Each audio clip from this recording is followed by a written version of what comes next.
Hey guys, hope you're all doing well. Now for today's video, we've got our first official still, not a behind the scenes image, but an official still from Jurassic World Dominion, showcasing Bryce Dallas Howard's character, Claire Dearing, hiding from a Therizinosaurus, a brand new species of dinosaur in the new movie. We're going to be going over an interview that Colin Trevorrow gave and explain where this image comes from, how it's connected to the plot of the film, and what we can expect to see in the very near future.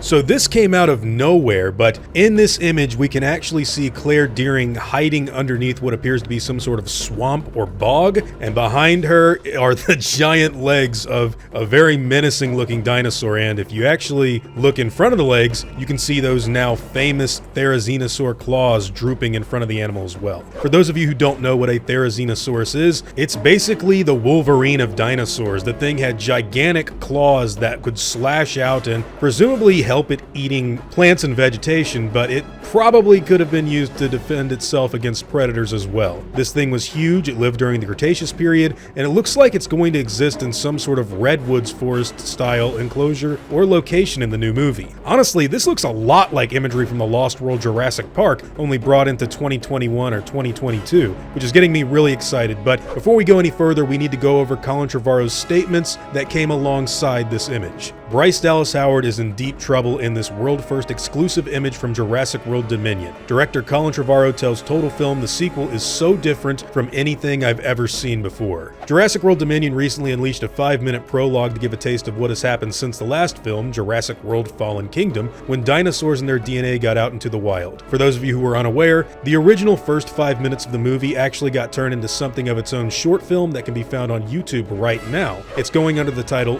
The Prologue and is set both in the late Cretaceous period and right before the events of Jurassic World Dominion, where the T-Rex that broke out in Fallen Kingdom attacked a drive-in movie theater. In the upcoming 2022 preview issue of Total Film magazine, director Colin Trevorrow spoke about the exclusively new still from the film, featuring Bryce Dallas Howard's returning Claire in an extremely precarious situation. Colin Trevorrow, who also wrote the screenplay with Emily Carmichael, explains that it was hard to find reference points for this sequel, which diverges entirely from the park/island-based Jurassic formula. This is a rare film where it is so different from anything that I've ever seen before. I didn't know what to watch as inspiration, he tells Total Film.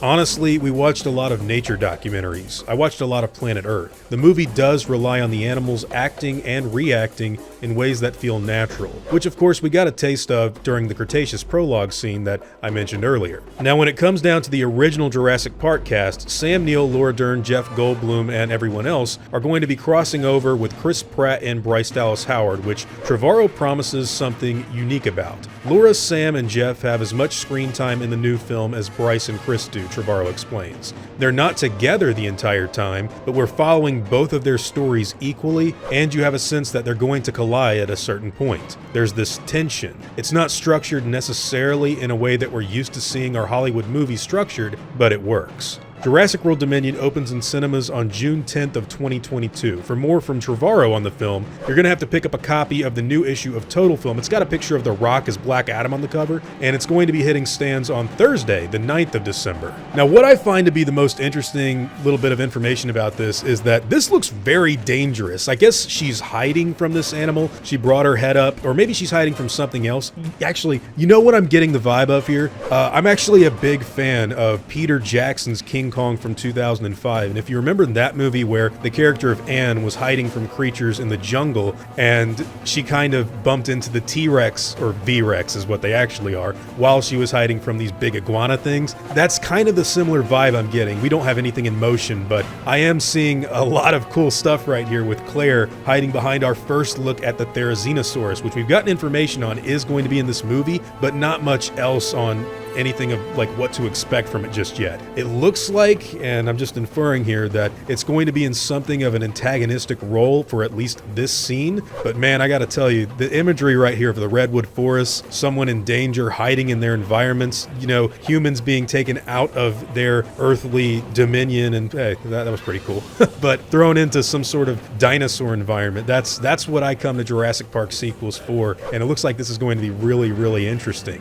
Overall, I do want to speak on the actual structure of the film that Trevorrow mentioned, because he said it's not structured like typical Hollywood blockbusters. That's a little odd to me, because I do know that some of the Jurassic Park movies, particularly The Lost World and Jurassic Park 3, I actually think the biggest issues with both of those films is their poor structure, particularly with the end of The Lost World, where you kind of shift into Santiago and there's not really any sort of proper transition. I love that movie, you guys know that, but when it comes to Jurassic Park 3, the whole film is kind of like that, where it just goes from scene to scene running from dinosaurs, and there's not really much of any sort of significant plot outside of finding Eric Kirby. Fallen Kingdom, I think, had a pretty fast pace, but it still felt like 3 acts. It was structured really, really well. This one is interesting that he says that. Now, I've mentioned before in the past that we're going to be following Alan Grant, Ellie Sattler, and Ian Malcolm, and the other time we're following Owen Grady and Claire Dearing. I do like the fact that he says there's tension where we feel like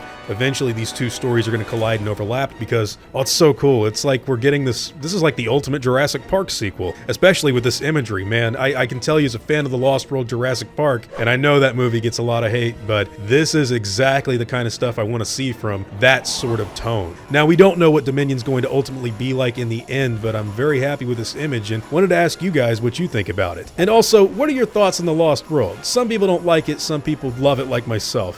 For me, this is looking pretty cool, and I can't wait to see more from the new movie that's due out next year. Whatever your own thoughts and opinions on Claire Dearing hiding from the new Therizinosaurus in an Isla Sorna style image looks like, or, you know, your opinions on that, I'd love to hear about them in the comments down below.